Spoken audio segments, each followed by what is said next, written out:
नमस्कार मित्रांनो, तुहेरी माझा मितवा मालिकेच्या येणाऱ्या भागांमध्ये जबरदस्त ट्विस्ट आता आपल्याला पाहायला मिळणार आहे. कारण की आता ईश्वरीला हरवण्यासाठी तिला डान्स कॉम्पिटिशनमध्ये उभंच राहायला नको यासाठी नम्रता आणि वल्लरी दोघांनी मिळून एक नवीन कटकारस्थान केलं आहे.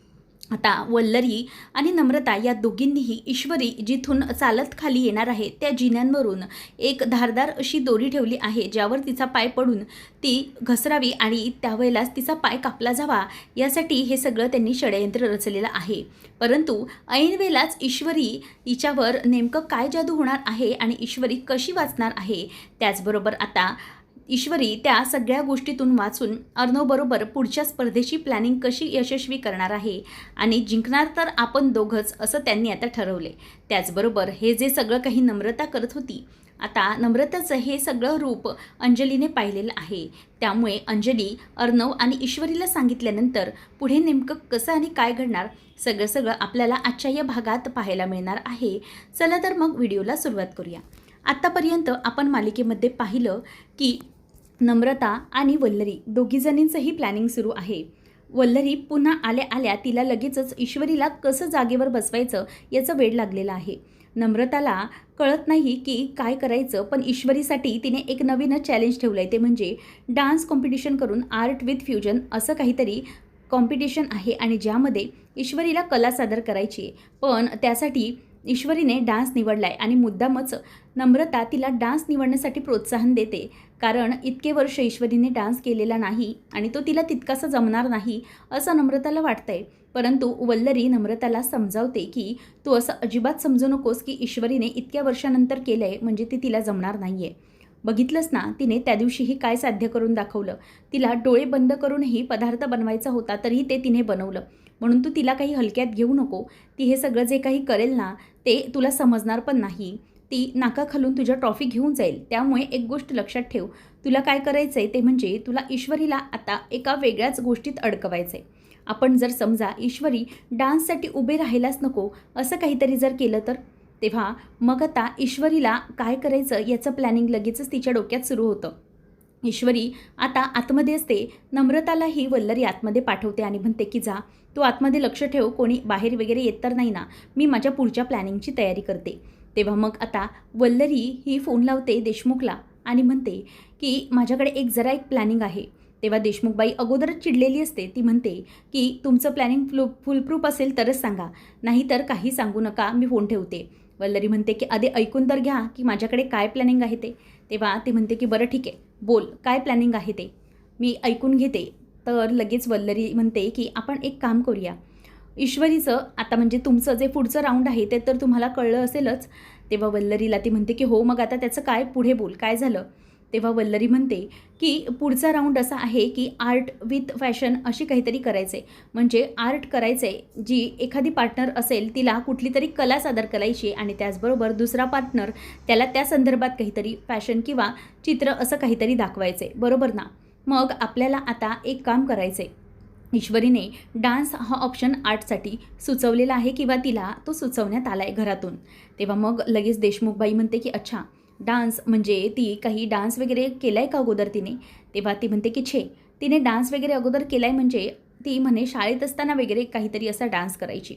मला तरी वाटत नाही आहे की ती त्याच्यात काही पुढे जाऊ शकते. मला इतकंसं काही तिच्यावर खात्री नाही आहे.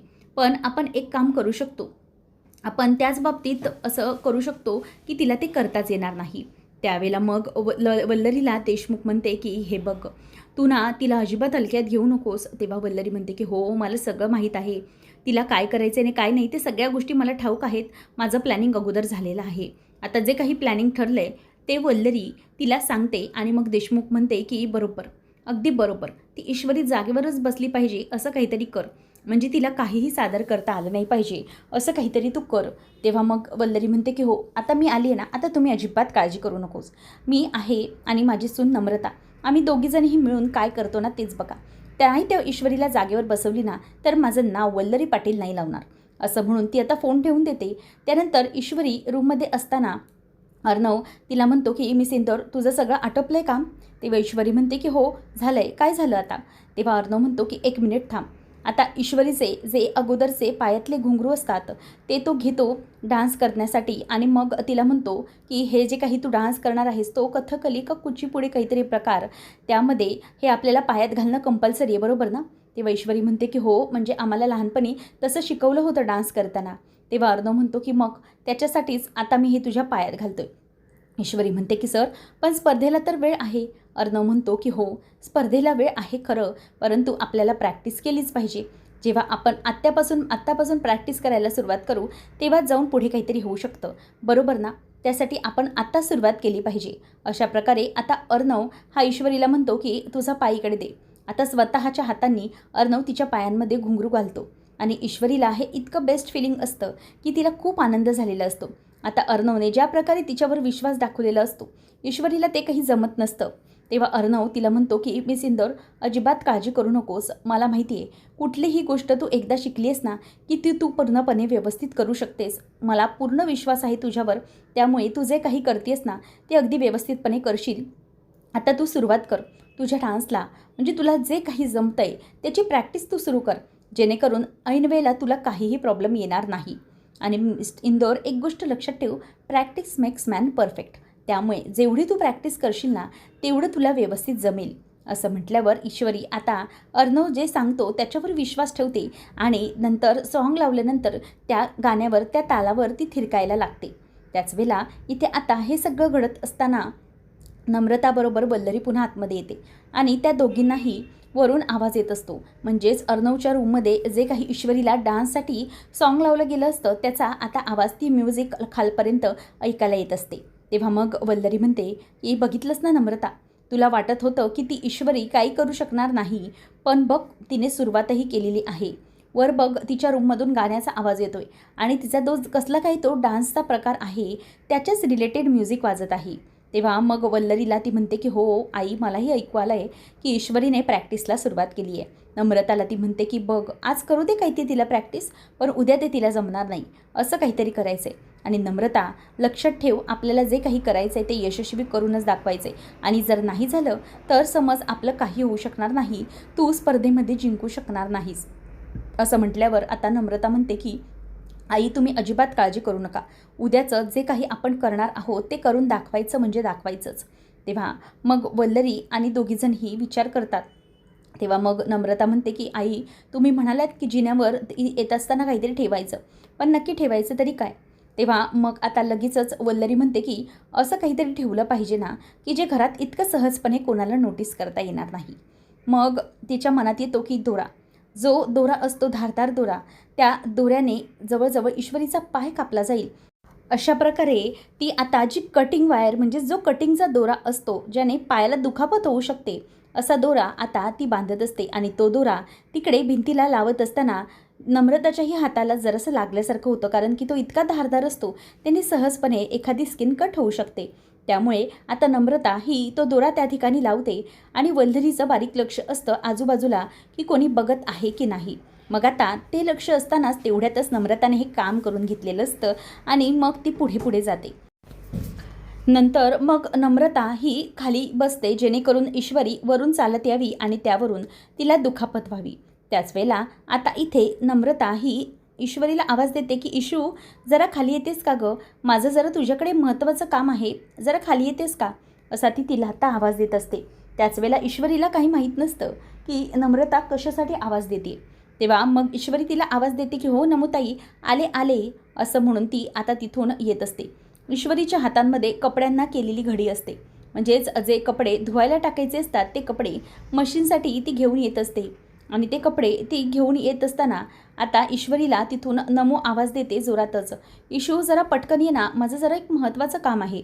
तेव्हा मग तिचा हात असा ती कापल्यासारखा दाखवते भाजी चिरताना, आणि मुद्दाम ईश्वरीने यावं आणि त्याच वेळेला तिच्या पायाला लागावं यासाठी तिने हे सगळं आता करून ठेवलेलं असतं. तेवढ्यात ईश्वरी आता खाली उतरत येणारच, तेवढ्यातच तिथे मात्र लक्ष असतं नम्रता आणि वल्लरीचं. एकदा की ईश्वरी आली, तिचा तिथे पाय पडला, अडकला की बरोबर त्याच वेळेला ईश्वरी आता पडणार आणि तिला उभंही राहता येणार नाही डान्ससाठी. हे सगळं त्यांनी आता ठरवलेलं असतं. वल्लरी गालातल्या गालात हसत असते की ये ईश्वरी, तुझं काहीही लक्ष नाही आहे, ये उतरत खाली खाली, मजा येणार आहे आता बघायला मला. वा, म्हणजे फायनली मी आल्याचं काहीतरी चीज झाल्यासारखं होईल. पण तेवढ्यातच आता अर्णव आवाज देतो ईश्वरीला, मिस इंदौर जरा इकडे येतेस का प्लीज. मिस इंदौर असं म्हणून आता तो तिला आवाज देतो. त्याच वेळेला ईश्वरी आता म्हणते की एवढं काय झालंय, थांबा नमोताई तिथेच थांब, मी पटकन आली, अर्णव सर मला आवाज देतात. तेवढ्यातच आता अर्णवचं इथे एक पेंटिंग सुरू असतं आणि तेवढ्यात त्यांनी ईश्वरीला आवाज दिलेला असतो. ती धावत धावत येते आणि म्हणते की अर्णव सर तुम्ही इतका मला जोरात का आवाज दिलात, नेमकं काय झालं आहे असं विचारण्यासाठी आता पटकन ती आलेली असते. आणि तेवढ्यातच इथे आता पुन्हा एकदा नम्रताचा प्लॅन फसला जातो. नम्रता आणि वल्लरी दोघीजणी तशाच उभ्या राहतात. आता वल्लरी तिच्याकडे बघत राहते की आता काय करायचं. ही ईश्वरी येत तर होती खाली, पण नेमकं झालं काय. तर या साईडला आता इथे ईश्वरी ही आतमध्ये असते, त्यामुळे त्या दोघीजणी पुन्हा वाट बघत बसलेल्या असतात. वल्लरी तिथून विचार करते की हा पण प्लॅन फसला की काय. खरंच हा जर प्लॅन फसला तर आणखी काय करायचं, आपल्याकडे वेळही कमी आहे असा विचार तिच्या डोक्यामध्ये येत असतो. अर्णव आता ईश्वरीकडे असतो. त्याच वेळेला आता देशमुखबाईची वाक्य सारखी सारखी आठवत असतात वल्लरीला की जर हा प्लॅन सक्सेसफुल झाला नाही ना तर तुम्ही मला काही फोन करू नका, कारण की त्या ईश्वरीला आणि अर्णवला प्रत्येक संकटातून बाहेर पडताना वाचले. काय माहिती कुठल्या प्रकारचं काय देवाने त्यांच्यावर वरदहस्त ठेवलं आहे, पण ते प्रत्येक संकटातून बाहेर पडत आहेत जे आपण निर्माण करतोय. त्यामुळे जर मला असं कळलं की यातूनही काही साध्य होऊ शकलं नाही तर मात्र आपण आता काहीच बोलायला नको, सगळं काही संपलं असंच ठरलं पाहिजे. ओके, त्यामुळे मला आता तुम्ही पुढे काही सांगू नका असं ती देशमुखबाई आता सांगत असते. त्यानंतर मग वल्लरीचं तिथेच तोंड पडलेलं असतं. ईश्वरी अर्णवकडे धावत धावत जाते आणि इतकी धावत जाते की त्याच वेळेला समोर अर्णवने काही ठेवलेलं असतं हे तिच्या लक्षात नसतं आणि तिचा अर्णवने तयार केलेला जे कलर सेट असतो त्याला धक्का लागतो आणि ते कलर्स सगळे खाली सांडतात. अर्णव सर काय झालं असा आवाज देत ती येते. त्याच वेळेला ते सगळे कलर्स तिथे खाली पडलेले असतात चुकून. आता अर्णव तिला म्हणतो की मिस इंदौर हे काय तुझं, अगं तुला दिसत नाही आहे का, तू मी पेंटिंग करत असलेले सगळे रंग खाली सांडवून टाकलेस, आता काय करायचं आहे.